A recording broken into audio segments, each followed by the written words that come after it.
Amados hermanos, muy buenas tardes, que Dios los bendiga, los salude Pastor Quijano. Vamos a iniciar en este momento el estudio sobre la carta de Romanos.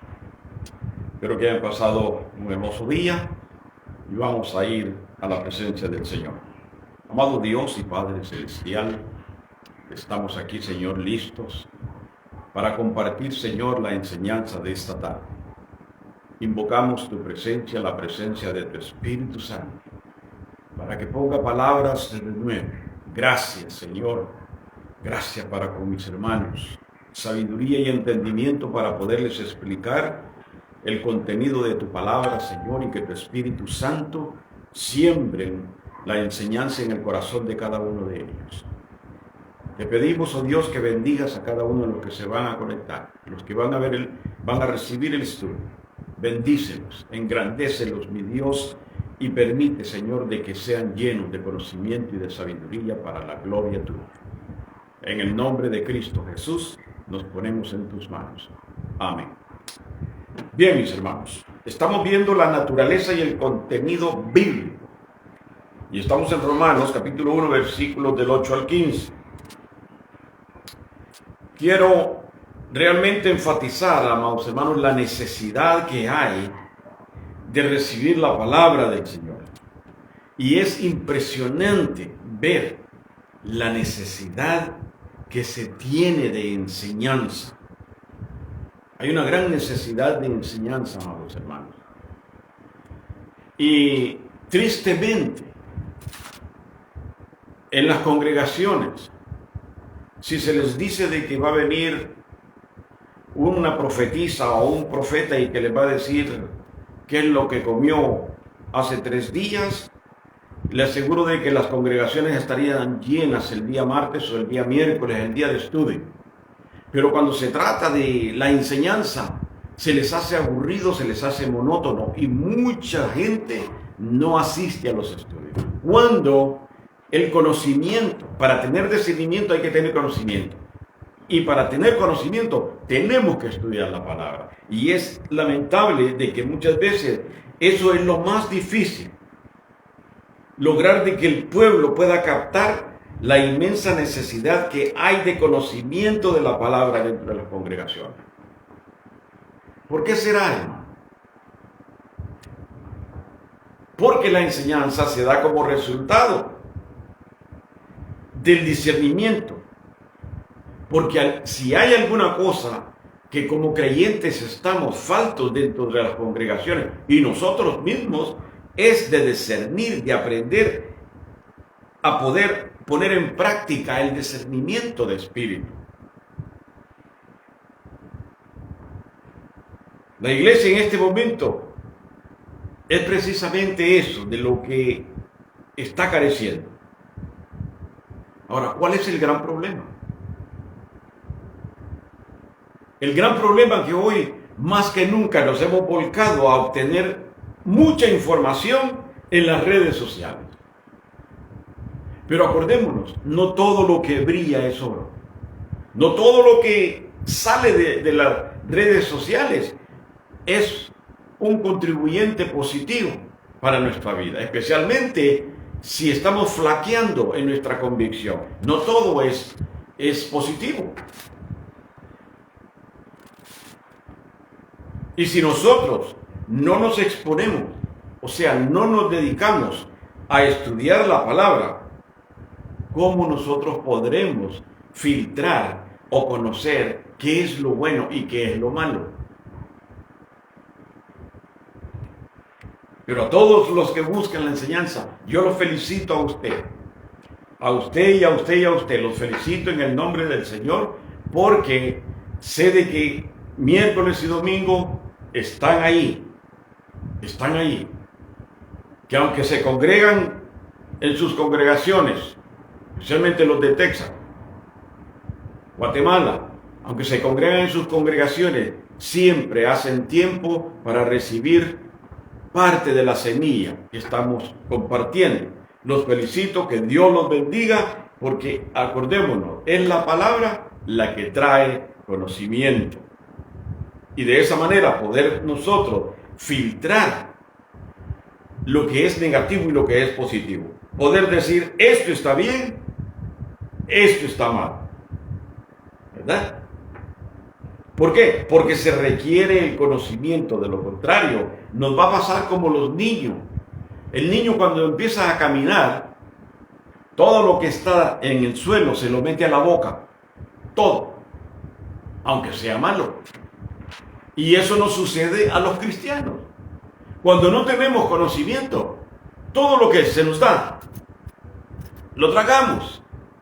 Y después nos indigestamos y no sabemos verdaderamente qué nos hizo daño, qué nos hizo mal.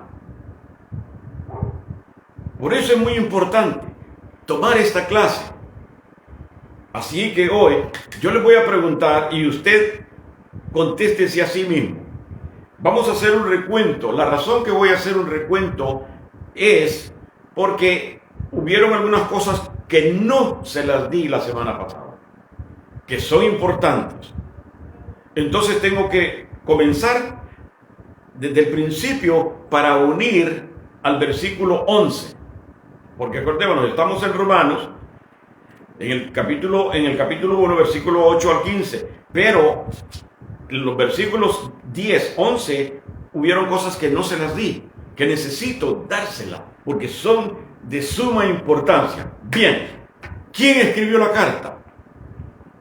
No fue Pedro, fue Pablo, ¿verdad? ¿Dónde estaba Pablo cuando la escribió? Estaba en Corinto. ¿En qué casa vivía Pablo cuando escribió las cartas? Estaba viviendo en la casa del hermano Gallo. Acuérdese, Kikiriki. Allí estaba Pablo cuando escribió las cartas. ¿Con quién envió la carta Pablo a Roma? Porque acuérdense de que Pablo no podía. Él ansiaba ir, pero no podía. Entonces la hermana Febe llegó y le dijo que ella iba para Roma. Entonces Pablo aprovechó la oportunidad y le dijo, hermana Febe, por favor, llévame esta carta a los hermanos en Roma. Entonces la carta fue enviada a través de la hermana Febe. ¿Cuál es el propósito de la carta? Instruirnos, capacitarnos para adquirir conocimiento. ¿Quién fue el fundador de la iglesia en Roma? Dijimos de que no fue Pablo ni fue Pedro, fueron los hermanos que estuvieron en el día de Pentecostés y ellos tomaron la semilla, o sea, tomaron la palabra y la llevaron a Roma y allá la compartieron. Entonces ese grupo de hermanos formaron la iglesia que dice la iglesia católica que fue Pedro, pero ya sabemos de que es mentira, ¿verdad? Amados, yo les animo. Conéctese, aprenda, porque de lo contrario, hay quienes dicen que la Biblia dice, ayúdate que yo te ayudaré. Y muchos van a decir, amén, gloria a Dios. Pero la Biblia en ningún pasaje dice, ayúdate que yo te ayudaré. No dice así. Entonces, necesitamos, amados hermanos, aprender. Necesitamos aprender. Y algo más. Cuando la Biblia dice, y esto se los refiero, porque es algo que está vigente. Esto se hace todo el tiempo, ¿verdad? Y usted debe de tener conocimiento para que usted pueda decir y saber qué es o cuál es la verdad verdaderamente de lo que dice la Biblia. Por ejemplo, usted ha escuchado cuando dicen, uno será tomado y otro será dejado, ¿verdad? Que van a estar todos en el molino, uno va a ser tomado, o dos van a estar durmiendo en la cama, uno será tomado y otro dejado. Y le preguntan a los hermanos, ¿de cuál grupo quiere ser usted? Entonces, obvio, todos decimos, de los tomados. Pero ese es un error. Ese es un error. Porque ahí los tomados son para ir a juicio. Por lo tanto, usted y yo no somos ni de los tomados ni de los dejados. Nosotros somos de los bajados, porque cuando eso sucede, nosotros ya estamos allá en el cielo. Cuando sea el arrebatamiento, estaremos allá. Entonces, usted no es de los dejados ni de los quedados. Usted es de los bajados, porque nosotros vamos a descender con el Señor. ¿Ok? Entonces, por eso decía, es un error. Es un error. Porque ya nosotros nos fuimos en el rapto antes. Y eso está mal. Porque muchas veces la gente, los cristianos, les hacen esa pregunta y esa es la respuesta que dan. Yo quiero ser de los tomados, no de los que se queden, pensando en que está hablando de nosotros, pero no está hablando de nosotros, amados hermanos. Escuchaba un predicador predicar sobre las 5 vírgenes insensatas y las 5 prudentes. Y él decía, las insensatas son los cristianos que se quedaron. Y eso no es cierto. Eso no es verdad. Y usted debe de ser testigo, porque usted ha escuchado eso. Cuando se habla de las 10 vírgenes, se le acredita o se le amerita de que las 10 vírgenes son las 5 prudentes, las que tienen a Cristo, y las 5 que no tienen a Cristo. Pero esa es mentira.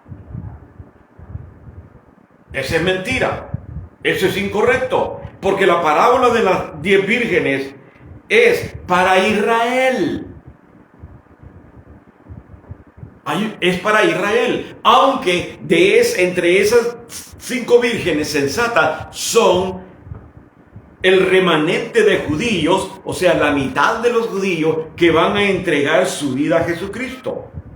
Y cuando el Señor venga con la iglesia después del rapto, después del rapto, usted va a venir con Cristo. Entonces, estos judíos que entregaron su vida a Cristo son los que dice el versículo,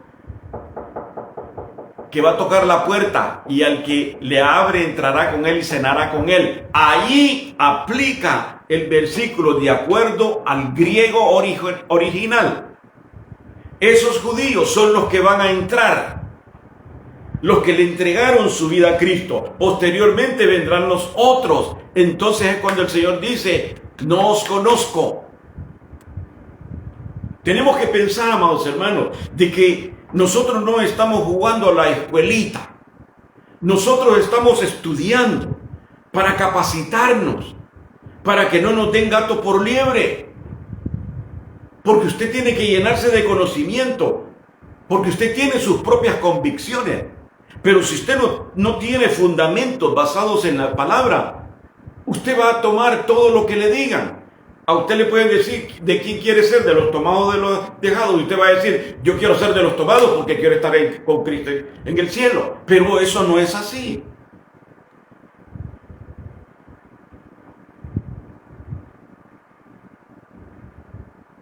Porque figuradamente, las 5 prudentes que menciona la palabra son aquellos que dice, ellos van a llegar con el esposo.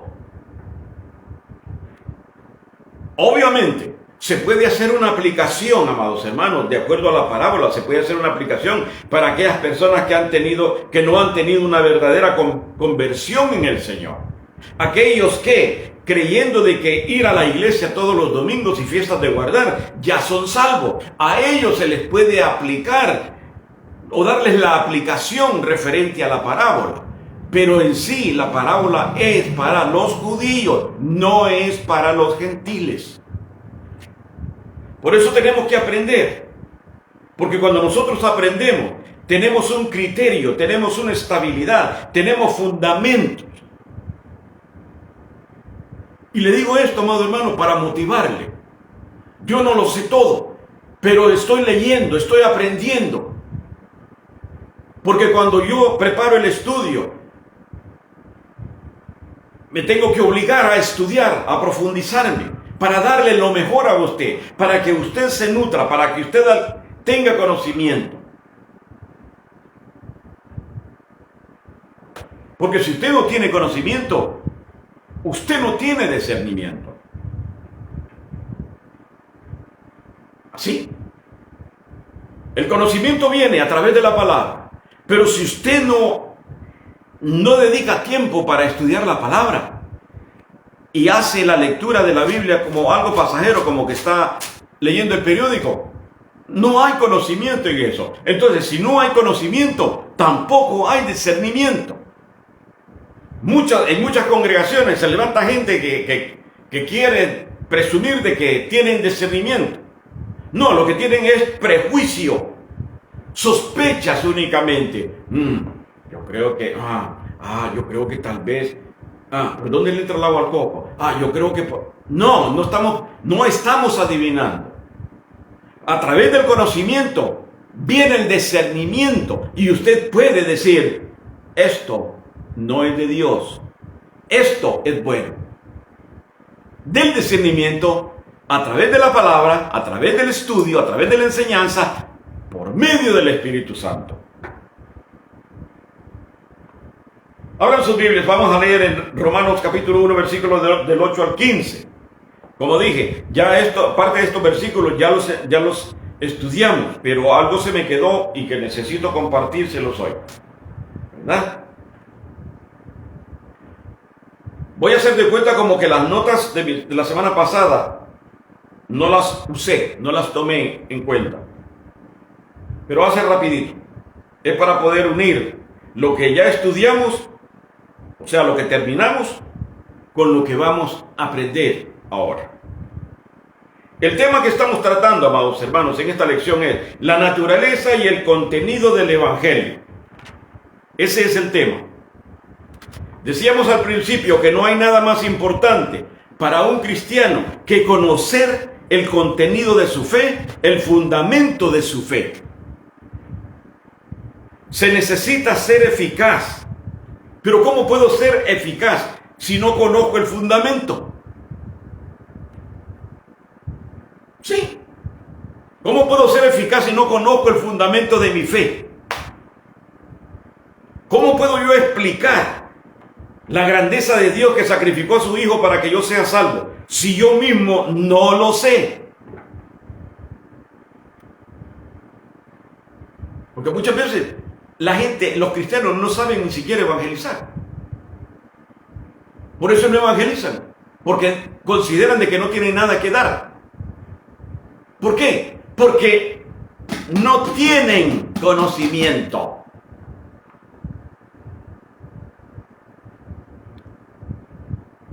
Hay libros hermosos que pudiésemos estudiar.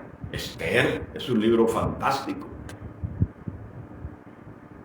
Pero necesitamos, amados hermanos, necesitamos nosotros estudiar esta carta.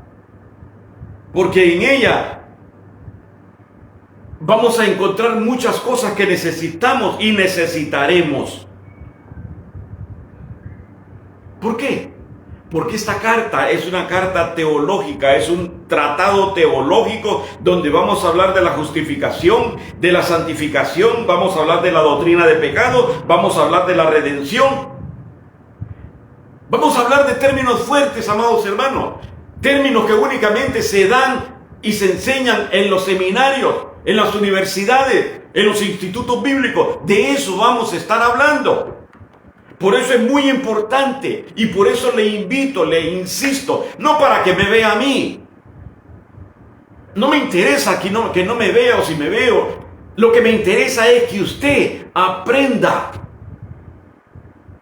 que usted tenga conocimiento. Porque los términos fuertes en los que vamos a hablar, ya lo dice la palabra, son fuertes. Y como dije la semana pasada, si usted no está en disposición de aprender, de capacitarse, el estudio se le va a hacer aburrido.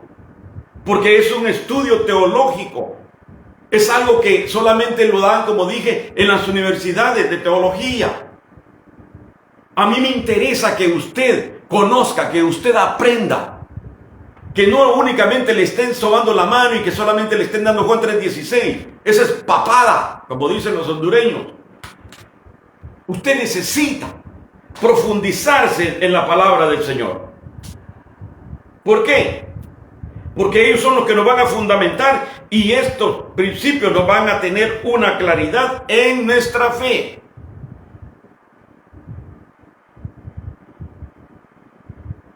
Y si usted no conoce esto, no va a tener un buen fundamento en su fe. Mucho menos poder explicarle a alguien el contenido del Evangelio, del por qué debemos de ser cristianos. ¿Por qué es cristiano usted? Bueno, porque alguien me habló y me dijo de que tengo que arrepentirme. Pero ese no es el fundamento. Hablamos sobre que el Evangelio es de origen divino, porque vino de Dios. También porque su fundamento está en Jesús y en la obra de Jesús. Vea qué interesante. Está en Jesús y en la obra de Jesús.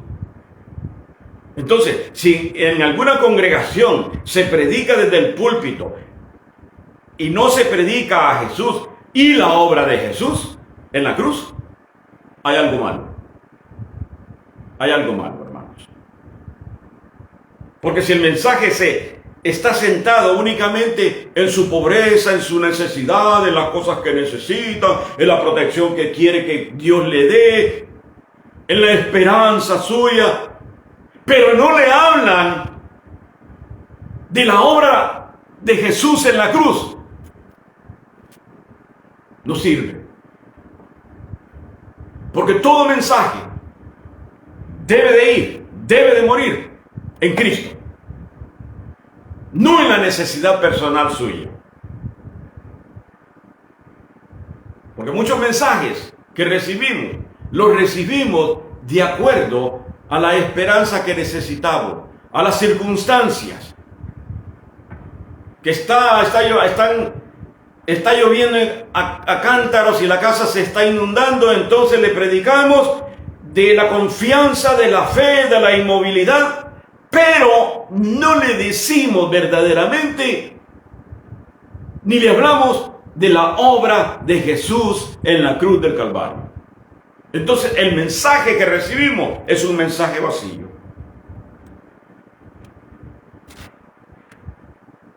Vea,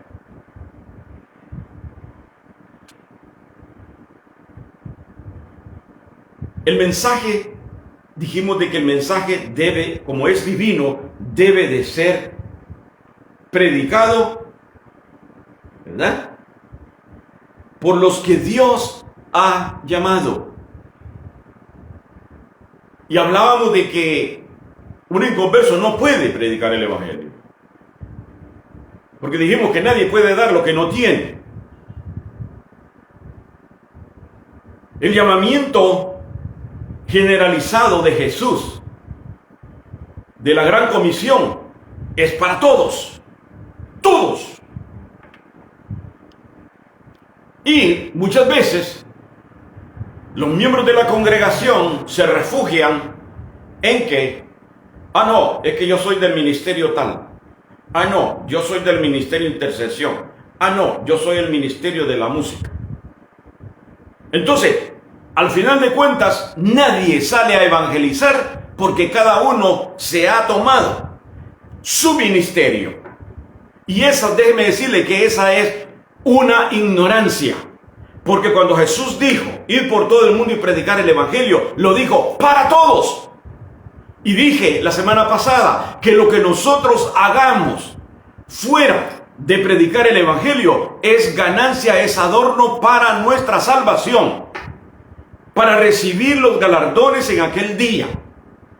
Pero no significa que porque yo dirijo el culto o porque yo soy ministro de alabanza, no tengo que ir a predicar el evangelio. Error. Y esas personas deberían de sentarlos y sacarlos de la tarima porque no sirven para nada más que para lucirse.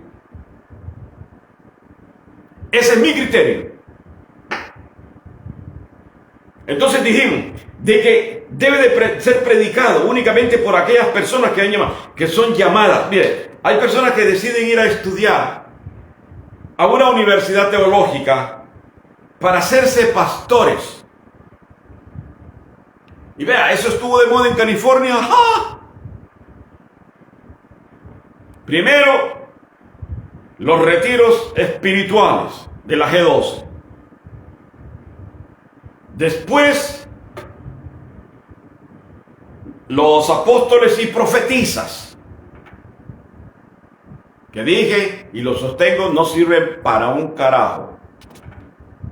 No sirven para nada. Y la gente le encanta, se emociona, brinca. Les agarra un complejo de ranas y empiezan a brincar. Pero se olvidan de lo más importante, la palabra de Dios. Entonces, aquellos que quieren ir a hacerse pastores están equivocados, porque el llamamiento es un llamamiento divino, es un llamamiento de Dios.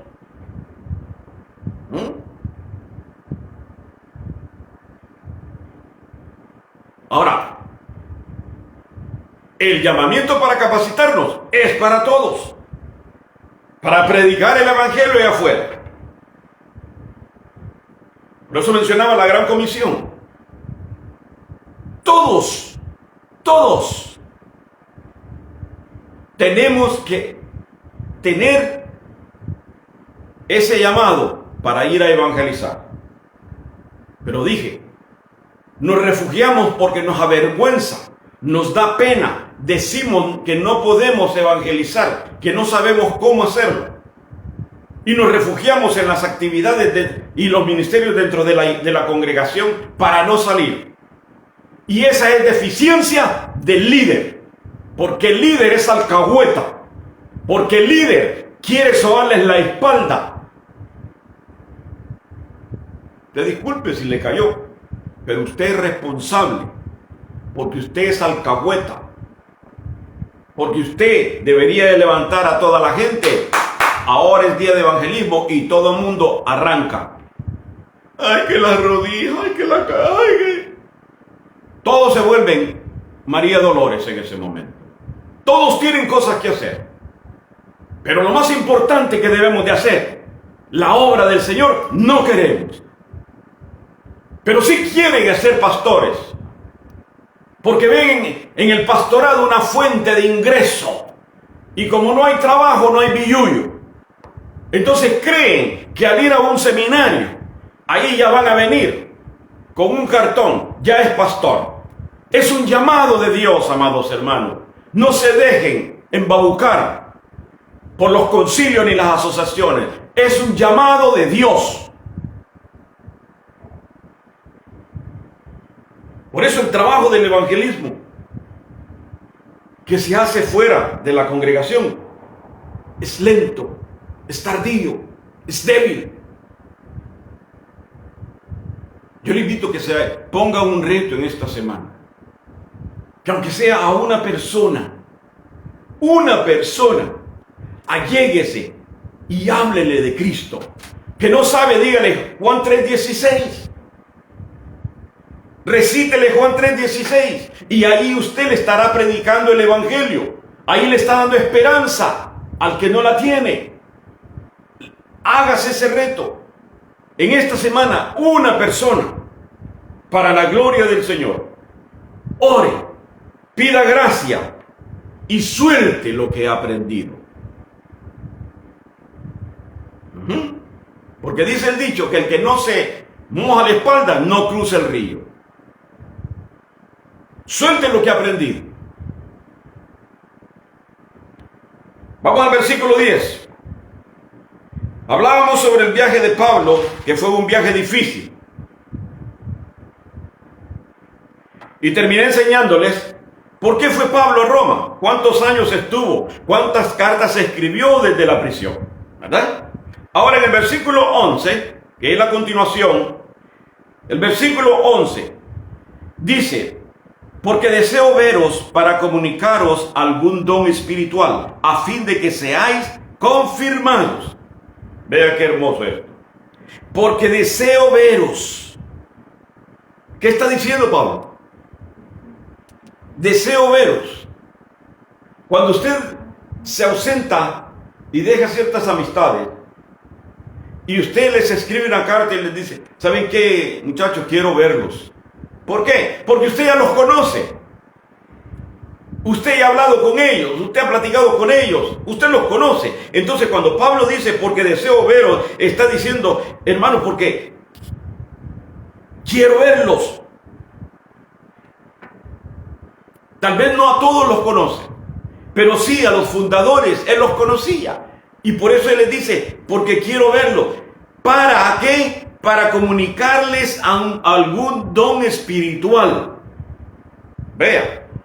La palabra comunicaros en el griego original es etikoianía. Esa es la palabra comunicaros. Etikoianía. ¿Y qué significa, pastor? Significa compartir algo que uno tiene. ¿Se acuerdan de aquel hombre que tenía años de ser cojo y lo sacaban y lo ponían en la entrada del templo? Cuando Pedro y Juan van y le dicen, míranos, y el hombre con la mano extendida pensando de que le iban a dar una su monedita. ¿Y qué le dijo Pedro? No tengo oro ni plata, mas lo que tengo te comparto. En el nombre de Jesús, levántate y anda. Eso es lo mismo que hace Pablo. Comunicaros.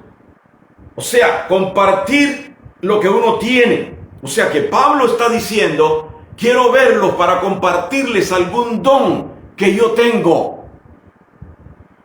¿Ok? Entonces cuando Pablo dice para comunicaros, está diciendo para compartirles, para ministrarles algo de lo que yo poseo. A eso se refiere.